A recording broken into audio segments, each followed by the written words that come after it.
आप सभी भाइयों बहनों का गीताभ्यास चैनल पर बहुत बहुत स्वागत है। आज हम बताते हैं मोह की महिमा। जंगल में एक संत कुटिया बनाकर रहते थे और दिन रात ईश्वर का भजन करते थे। फिर एक दिन एक चूहिया ने आकर संत से कहा। क्या कहा? मेरे पीछे एक बिल्ली पड़ी रहती है, कृपया उस बिल्ली से मेरी रक्षा करें। संत ने अपनी शक्ति से उस चूहिया को एक बड़ी सी बिल्ली बना दिया। बिल्ली अब संत के आश्रम में ही रहने लगी। जब संत साधना में बैठते तो उन्हें बिल्ली के खाने पीने की चिंता सताने लगती। इसलिए वह एक गाय आश्रम में लाए। फिर गाय के रहने के लिए एक कुटिया बना दी।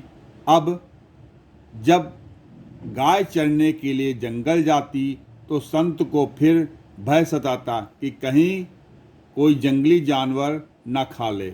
इस परेशानी को दूर करने के लिए उन्होंने अपने शिष्यों को आश्रम के पास खेतीबाड़ी करने को कहा। कुछ ही दिन में शिष्य खेती करने लगे। धीरे धीरे गाय को हरा चारा मिलना शुरू हो गया।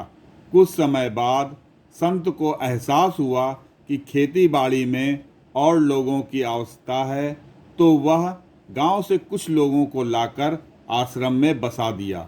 धीरे धीरे आश्रम एक संस्था बन गई और अब संत पूरा दिन संस्था के काम काज में व्यस्त रहने लगे। अब उन्हें तपस्या करने का ध्यान ही नहीं रहता और ईश्वर की आराधना का मौका भी नहीं मिलता। वह भूल गए कि वह जंगल में तपस्या करने आए थे। इस प्रकार संत अपने मार्ग से भटक कर एक आम आदमी बन गए।